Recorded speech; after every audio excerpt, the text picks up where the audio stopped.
La justicia y la puerta de atrás. El pasado 10 de diciembre asumió Macri al frente del Poder Ejecutivo. En estos últimos 60 días ya podemos ver cómo va quedando delineada su postura, su ideología en las distintas áreas de gobierno. Ahora bien, hoy nos parece interesante detenernos en las principales acciones llevadas a cabo en materia de política exterior. Para ello hemos definido las principales 3 o 4 medidas adoptadas en este sentido. La primera acción la lleva a cabo los primeros días de su gestión, con su decisión unilateral de pedir el apartamiento del bloque por aplicación de la denominada cláusula democrática a la República de Venezuela. ¿Cómo? Alegando supuestos abusos y persecuciones a los opositores por parte del gobierno de Nicolás Maduro. Si bien esta medida termina deviniendo en abstracto, puesto que al ser derrotado Maduro en las elecciones, Macri termina desistiendo de la empresa, no podemos pasar por alto bajo ningún concepto la gravedad y la significancia de esta posición. Las acciones criticadas, que fueron puntualmente la detención de Leopoldo López por parte del gobierno venezolano, no dejan de ser una cuestión de orden político interno, pero no se constituye ninguna de las pautas y los requisitos fijados en el protocolo de Ushuaia sobre compromiso democrático para que se active esta cláusula, para que se active la aplicación y la eventual sanción de apartamiento del bloque. Esta cláusula exige como requisito puntual para su aplicación la ruptura del orden democrático. Incluso analicemos más allá de la medida puntual, más allá de la detención de Leopoldo López. Aunque se diera la causal prevista en la norma, aunque se diera la ruptura del orden democrático, tampoco se daba en el caso la aplicación del protocolo, puesto que no se siguió con el procedimiento que establece el mismo, que implica un procedimiento específico de consultas entre los estados parte con el estado afectado para luego definir, ante la gravedad de la acción, la eventual sanción. Pero lo realmente grave de esta acción puntual y lo que nos debe hacer reflexionar es que la posición del presidente argentino constituye una acción política que atenta contra la integración regional latinoamericana. Así va poniendo en riesgo bloques que hemos tratado de consolidar y constituir en los últimos 10 años, como son la UNASUR, el Mercosur y la propia CELAC. Promueve así la ruptura de estos espacios y como contrapartida nos ofrece la funcionalidad de estrategias promoviendo la integración con potencias del norte.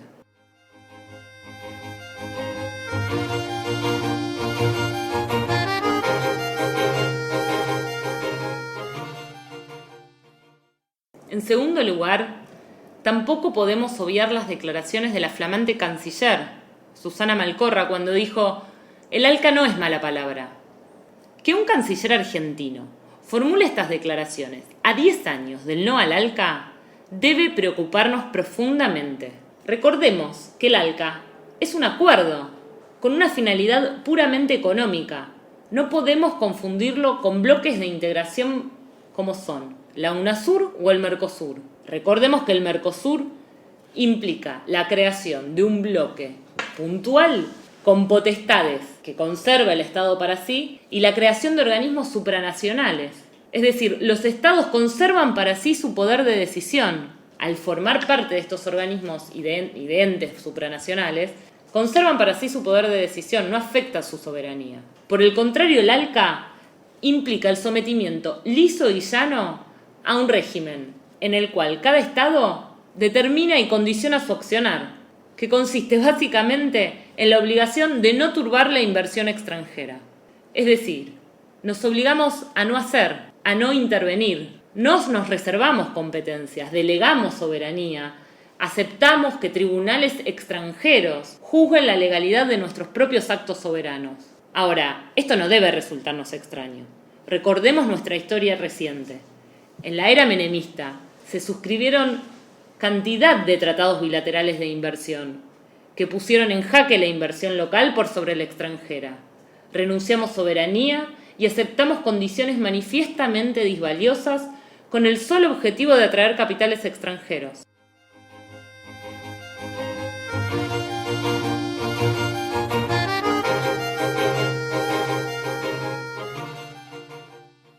La tercera medida que nos parece interesante recordar es la llamada vuelta al FMI que promueve el ministro de Hacienda. Se refiere a ella como el retorno de la Argentina al mundo.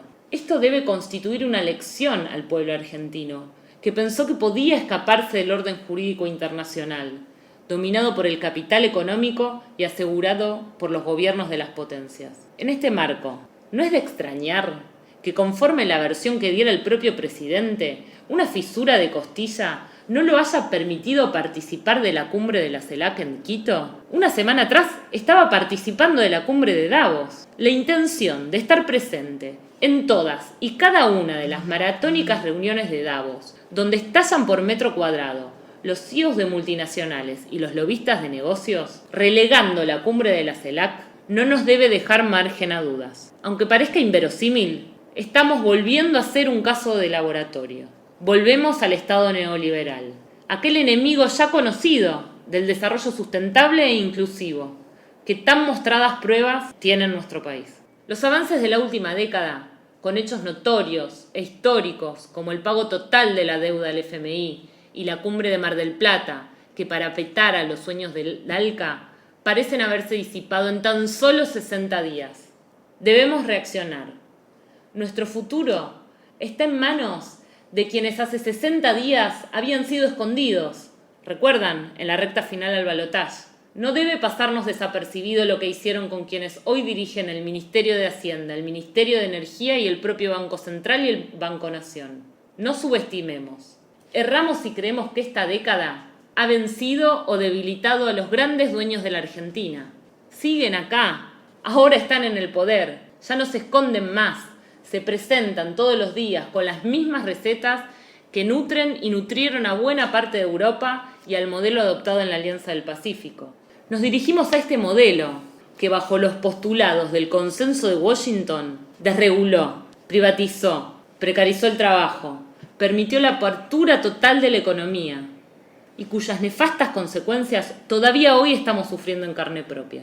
Ese modelo que endeudó, que concentró la riqueza, que ajustó salvajemente, que destruyó el aparato productivo, que excluyó, que generalizó la pobreza y la desigualdad social y terminó achicando el Estado a su mínima expresión. Ahora, este modelo que acabamos de describir, este modelo de los 90, ¿es tan diferente al proceso que se ha iniciado el 10 de diciembre pasado? Los invito a que hagamos la siguiente reflexión. Como dice con sabiduría popular el dicho, si tiene 4 patas, cola y ladra, no hay dudas, es un perro. La justicia y la puerta de atrás.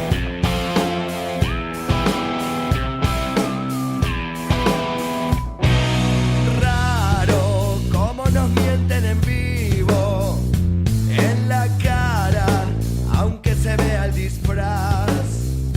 Conducción: Sergio Cipolla y María Membiel. Colaboraciones temáticas: El Filoso de Palermo. Colaboraciones especiales: Daniela Cipolla. Idea y producción: Centro de Políticas de Gestión. Producción general: La Soberana.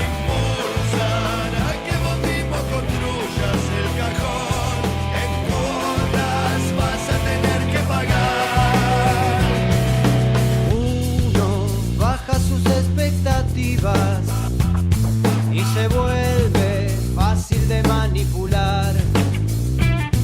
La memoria, tan primordial como esquiva, es lo único que nos puede salvar. Mientras tanto peleamos buscando la razón, horas y horas. Otros toman el vino de la especulación, con el que nunca vamos a brindar.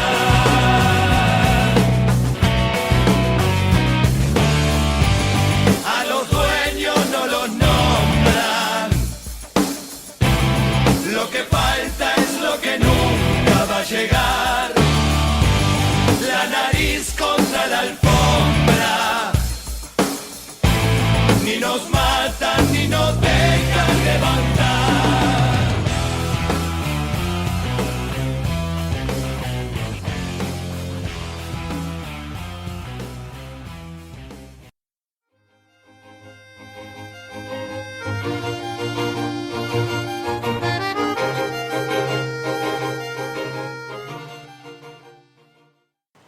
están todos?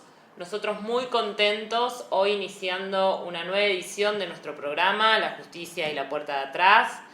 Estamos con Sergio Cipolla, parte del equipo, y quien les habla, María Menville.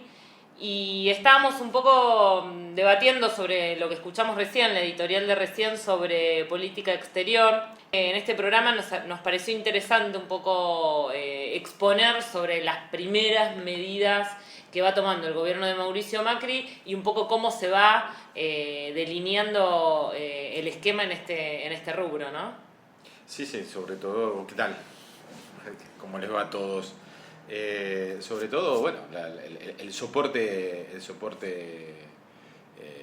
jurídico que tienen estas medidas que ha tomado, ¿no? Y en ese sentido sería interesante que ampliaras un poquito esto de la cláusula democrática que hacía mención en el editorial y que Mauricio Macri acudió para pretender sancionar a Venezuela.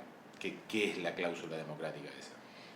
La cláusula la mencionamos, claro, justamente cuando charlamos de lo que fue la primer medida de Mauricio Macri en términos de política exterior, cuando apenas a días de haber asumido la presidencia, pide la expulsión de Venezuela del bloque del Mercosur. ¿En qué se basa para pedir esto? Pide la expulsión por la presunta detención de opositores y en base a eso pide la aplicación de esta cláusula democrática. La cláusula democrática es, como lo dice su nombre, es una cláusula que está prevista en un protocolo específico, que es el protocolo de Ushuaia sobre compromiso democrático, que suscriben los países del Mercosur junto con Bolivia y Chile. Esta cláusula parte del compromiso de los estados parte de la importancia de mantener la vigencia de las instituciones democráticas dentro de cada uno de los territorios del país.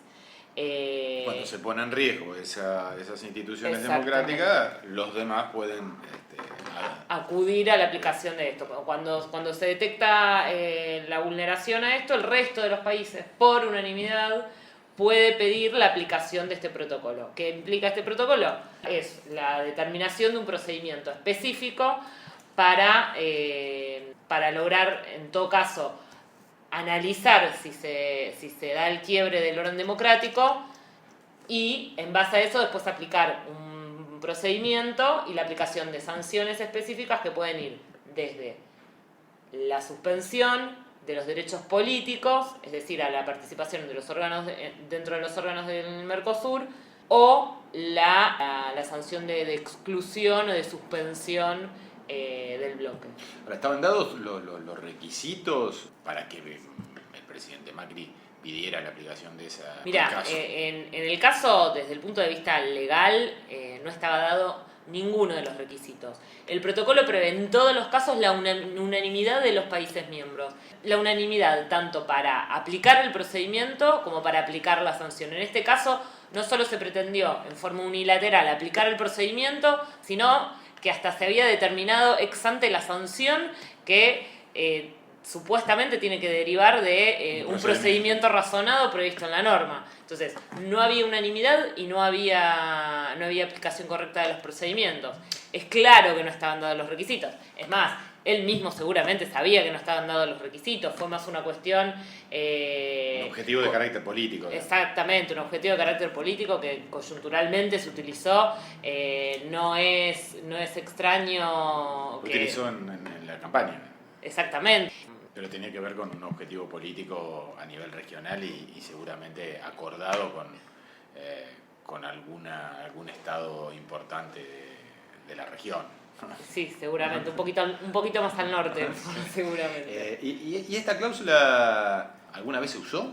Sí, esta cláusula se usó conforme lo estipula el protocolo. La única vez que se usó una vez sola, con la destitución del presidente Paraguay, de Lugo, que fue destituido a raíz de una crisis en el año 2012. La Cámara de Diputados destituye al que era en ese entonces presidente.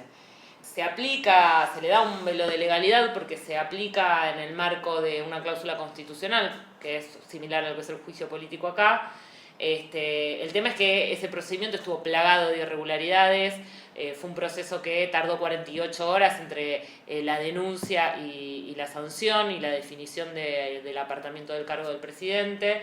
Fue casi un golpe parlamentario, ¿no? En 48 horas estaba todo definido, la defensa tuvo 2 horas para exponer sus alegatos, entonces a raíz de eso toda la comunidad internacional, no solo el Mercosur, empezó a intervenir y a hacer pedidos de informe y demás. El Mercosur en forma puntual, los países integrantes retiraron su representación diplomática en el país, y en base a eso se definió por unanimidad la suspensión del Estado de Paraguay del Mercosur. Luego esto devino en abstracto también porque están muy próximas a venir las nuevas elecciones.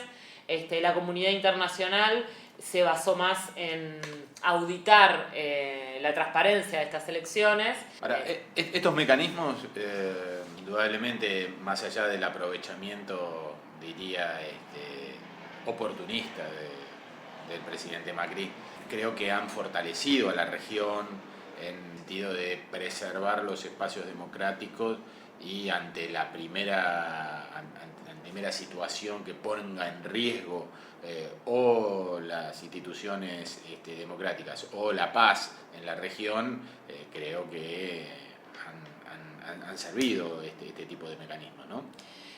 Sin lugar a dudas, tanto el Mercosur como lo es la UNASUR han logrado significativos logros en intervenciones en distintos tipos de conflictos.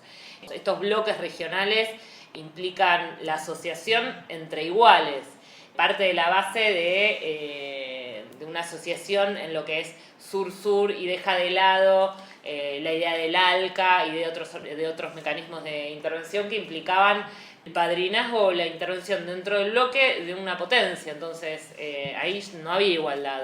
La idea del ALCA era una integración norte-sur. Y además un concepto de integración que tenía que ver con lo económico más que con una cuestión de integración de todo tipo. O sea, los avances que se han hecho en el Mercosur o en la UNASUR tienen que ver con el abordaje de situaciones que van más allá de lo económico, más allá de lo comercial, van hacia lo social, van hacia lo incluso lo político. Cultural, lo político. Por eso no es simplemente un acuerdo para hacer unos buenos negocios entre países.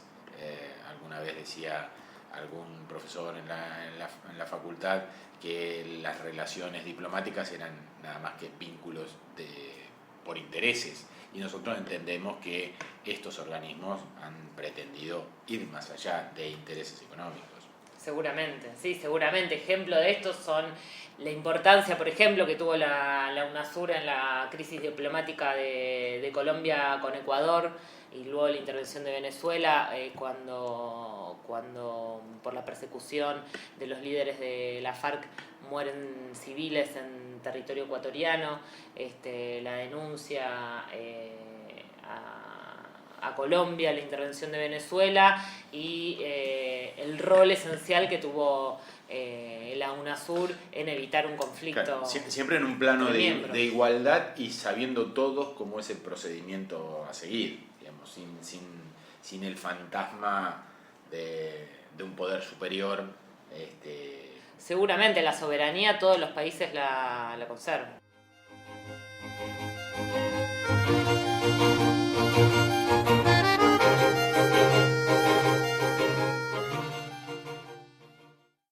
Lo que queda claro es por dónde pasa la concepción del poder en materia de relaciones exteriores de Mauricio Macri. Indudablemente no pasa por la integración regional ni por los organismos que se han generado y se han aprovechado en esta última década, sino pasa por Davos, que es donde las grandes potencias fijan la orientación tanto en materia económica como en materia política, y bueno, justamente por eso el poder pasa allá, no acá. Y sobre eso Pedro Guerra nos dice lo siguiente.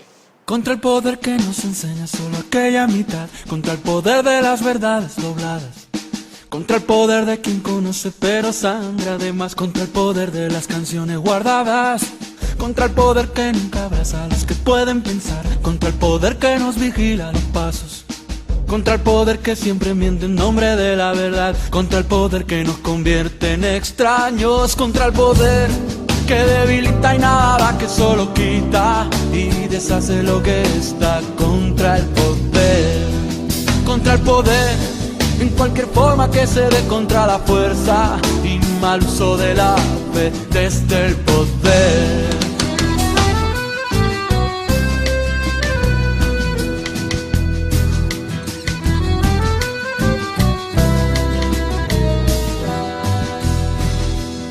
Contra el poder que abre una zanja entre el amor y el placer, emparentando el bienestar y la herida, contra el poder que no distingue entre morir y crecer, contra el poder que compra y vende la vida, contra el poder que hace del padre ostentador del poder, contra el poder que nos obliga a engañarnos, contra el poder que hace a los hijos reinventar el poder, contra el poder de los que piensan ganando, contra el poder que debilita y nada, que solo quita y deshace lo que está, contra el poder en cualquier forma que se dé, contra la fuerza y mal uso de la fe desde el poder.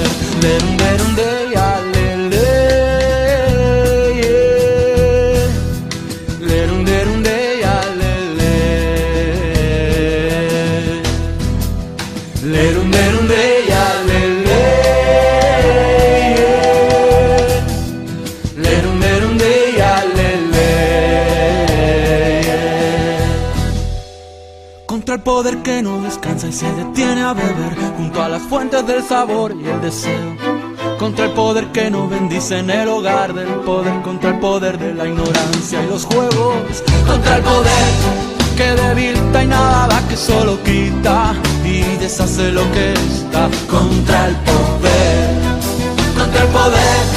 en cualquier forma que se dé, contra la fuerza y mal uso de la fe desde el poder, contra el poder que debilita y nada, que solo quita y deshace lo que está, contra el poder en cualquier forma que se dé, contra la fuerza y mal uso de la fe desde el poder.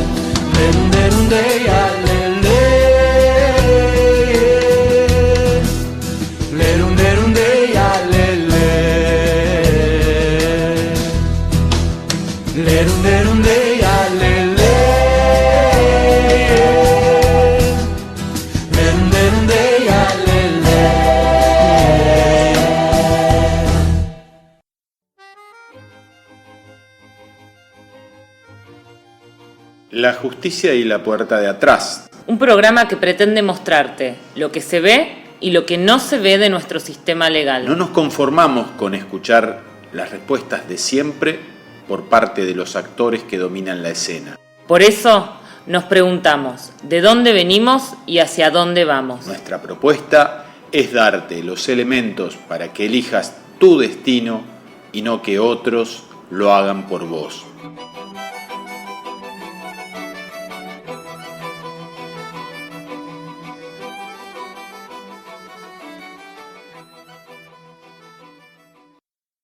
Seguimos en nuestro programa La Justicia y la Puerta de Atrás.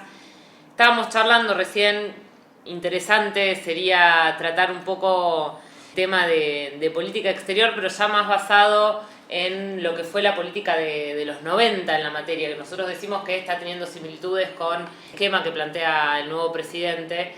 Sergio ha intervenido en numerosos casos que han derivado de los famosos tratados bilaterales de inversión suscritos en la época menemista, suscritos al solo afán de la atracción de inversiones, en los cuales muchas veces se acordaron cláusulas bastante irrisorias y con renuncias, más que nada a lo que es la jurisdicción local, que hoy por hoy siguen teniendo consecuencias en lo que es nuestro sistema. El tema que nosotros nos tenemos que plantear es ¿cómo atraemos inversión? Esto de atraer inversión. Y la atracción de la inversión de las empresas, si no tienen una ganancia o un privilegio o algo especial, y van e invierten en sus propios países, no vienen a invertir a la Argentina. Entonces, en el 90 se renunciaron a un montón de derechos que como país y como Estado tenemos, con el afán de que vengan a traer algunos millones a estas empresas que se privatizaban. ¿Qué mecanismo se eligió internacionalmente? Porque esto no es una cuestión solamente de Argentina. Se decidieron en el ámbito mundial. El Banco Mundial creó un tribunal especial para atender este tipo de controversias, donde está todo tarifado, donde está todo reglado y donde las partes son iguales, una empresa y un Estado, en igualdad de condiciones. Es raro, eso es raro, pero a la vez son de carácter obligatorio y por lo tanto uno renunció a la jurisdicción en el ámbito de su país y tiene que ir a ver la controversia o discutir la controversia ante un tribunal como el CIADI.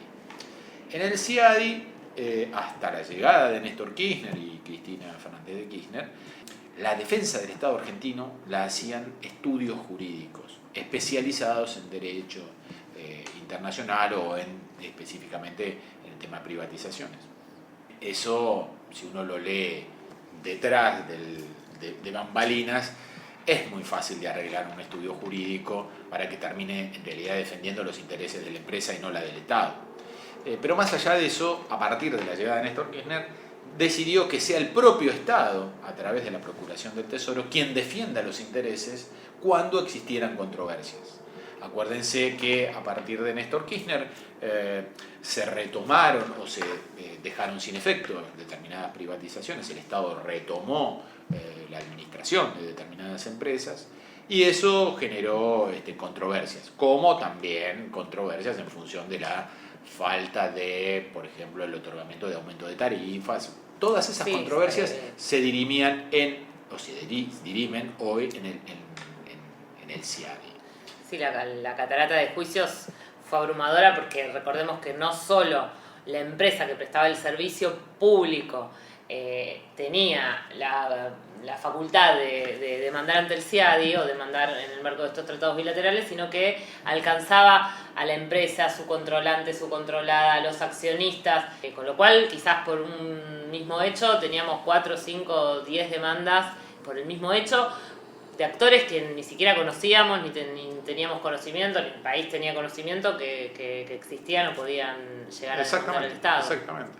Pasaban situaciones, por ejemplo, recuerdo una de las que he tenido que intervenir, en las de Aguas Bonaerenses, si no me equivoco, donde la empresa que gana la privatización terminó vendiendo sus acciones y termina comprando otra empresa de España, la cual se presenta en el CIADI por la falta de reajuste de tarifas. O sea, que si no me equivoco en ese caso tenía un porcentaje nada más. Un porcentaje, un 20%, creo que no llegaba al 20%. ¿Y vos tu experiencia, cómo terminaste vos como testigo? Porque justamente cuando hasta que la defensa la empiezas a tener la Procuración del Tesoro, los estudios jurídicos basaban las presentaciones y la defensa del Estado argentino la estrategia de la defensa. En una estrategia meramente jurídica. No vislumbraban la integralidad de la defensa del Estado y además la priorización de parte del Estado de los pobladores o de los ciudadanos del Estado en vez de las empresas.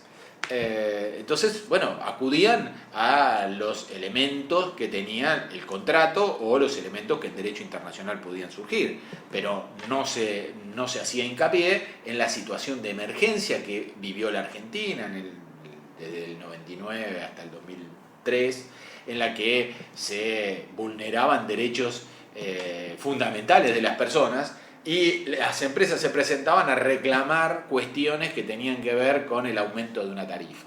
Que en muchos casos, digamos, desde el punto de vista meramente legal y técnico, quizás el Estado argentino había incumplido. El tema es que había una razón de fuerza mayor que había impedido... Un estado de necesidad. Exacto. Había un estado de necesidad en el cual nosotros como abogados lo sabemos, que ante un estado de necesidad se priorizan el orden de los derechos. Era un incumplimiento formal. Exactamente. Ante eso, la Procuración, y con mi entender, con correcto criterio, amplió la estrategia no solamente a lo jurídico, sino también a mostrarle al tribunal la situación en la que se vivía en la Argentina por esos años y por qué razones, cuáles fueron las razones fuera de lo jurídico que hicieron que la Argentina no pudiera cumplir. Sí, demostrar ese estado de necesidad que sí estaba previsto en la norma como causal de incumplimiento. Cosa que los estudios jurídicos jamás, que defendían a la Argentina, jamás lo profundizaron. Entonces, en ese marco, el tribunal, en el CIADI, el cual tiene 2 sedes, uno en Washington y el otro en París, está constituido con un árbitro que hace las veces de facilitador de una de las partes y otro árbitro que hace las veces de facilitador de la otra parte. O sea, de alguna manera un árbitro que está a favor de una de las partes y el otro a favor de la otra parte. Incluso puede ser elegido por las partes. Sí, pueden ser elegidos. Y un tercer árbitro que es el presidente del tribunal, quien de alguna manera conduce el proceso y va estableciendo modalidades de consulta con peritos o testigos o pedidos de informe. En términos generales respetan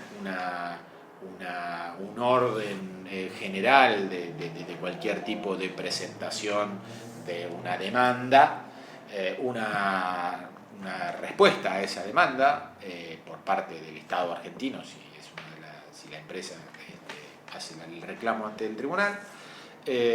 Ante eso el tribunal evalúa la necesidad en las presentaciones se pueden ofrecer pruebas. Sí, se pueden ofrecer pruebas y en una audiencia oral el tribunal o las partes evalúan qué prueba necesitan realizarlas en la audiencia. Algunas son testimoniales, otras son la presencia de peritos, otra es la presentación de documentación, que por ahí amplíe y en ese marco vos entonces presentabas un testimonio escrito y después Exactamente. Después me llamaron en varios casos para ampliar porque la empresa, yo iba en representación o como testigo del Estado argentino. La empresa... Vos ibas, contémosle a la gente, Sergio tiene más de 15 años de experiencia en lo que es desarrollo social, él fue funcionario de la cartera de desarrollo social, implementó la gestión de varios programas y tuvo en la época de la crisis, en 2000-2001 has recorrido el territorio, has visto primariamente la... Exacto, por eso, como uno conoció qué situación se vivía en la provincia de Buenos Aires, en la Argentina, en términos de situación social y crítica, situaciones complejas como fue Tucumán en el 2002, o lo que padecía el conurbano en el 2001, las situaciones de saqueos, la pobreza extrema del 52% de la población, el 25% de desocupación. Eso lo vi y entonces como testigo y uno en base a lo que ha percibido, de alguna manera va a contarle al tribunal, en base a lo que consultan las partes, lo que vio. Y ahí es donde uno le da un marco, y me ha pasado, de que el propio tribunal me felicitara en el sentido de la vehemencia con la que uno no es que defendía una posición política, sino que contaba las cosas tal cual uno las vio en Rosario, en Paraná, en Tucumán, en La Matanza. Entonces, esa situación no es que alguien me contaba a mí que el Estado argentino estaba en emergencia o tenía un estado de necesidad. Sí, no es lo mismo ver en un papel que había chicos desnutridos a que vos le cuentes un caso puntual. Un caso puntual de ver cómo un chico se moría. Entonces, eso ha servido. En muchos casos, por lo menos, se ha revertido esa situación de constante pérdida en términos jurídicos de los juicios. Y bueno, nosotros no entendemos que fuimos a mostrar un camino distinto. Hoy esperamos que no se vuelva ese camino del CIADI, que no retomemos esa situación en la que de la desventaja en la que tienen los estados, sobre todo estados pequeños, no son grandes estados, tienen una dificultad muy grande ante esos tribunales que se manejan con el gran poder del mundo.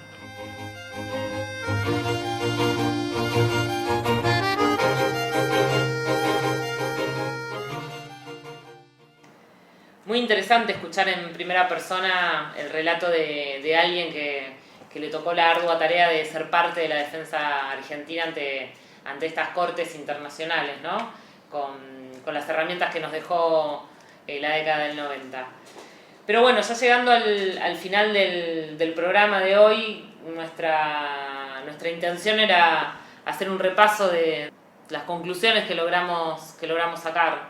Un poco la idea fue contar cómo se viene orientando la política exterior planteada por el nuevo gobierno. En base a esto, primero tratamos de exponer el marco jurídico e ideológico y los principales cambios que se plantean en la materia. De ello y de todo lo que hemos charlado, se llega a la conclusión que la política exterior de este gobierno es la misma que promueven los ejecutivos de Davos.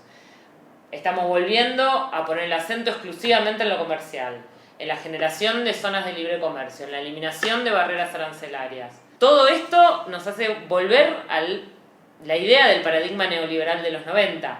Al mismo tiempo y en forma paralela estamos desatendiendo y dejando de lado la visión de la política exterior en materia de integración regional más orientada al desarrollo sustentable e inclusivo que se plantea en espacios como el Mercosur y la UNASUR. En base a esto, y como decimos siempre en nuestro programa, y para este tema específico hoy, mientras que por la puerta de adelante te dicen que nos estamos insertando en el mundo, por la puerta de atrás estamos volviendo a modelos ya probados que nos llevaron a ser los sirvientes de las potencias. Aunque se vea el disfraz, nos marean y nos mantienen en vilo, no nos muestran nunca la puerta de atrás.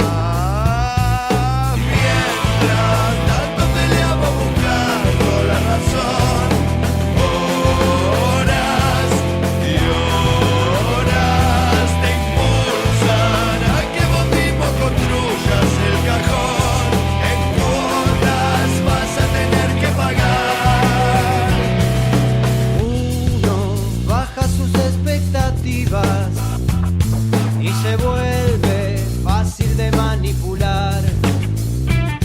La memoria, tan primordial como esquiva, es lo único que nos puede salvar.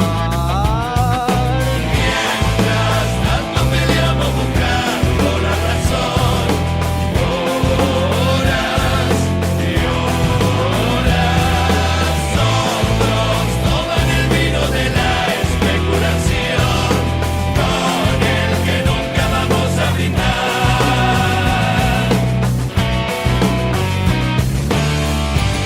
A los dueños no los nombran.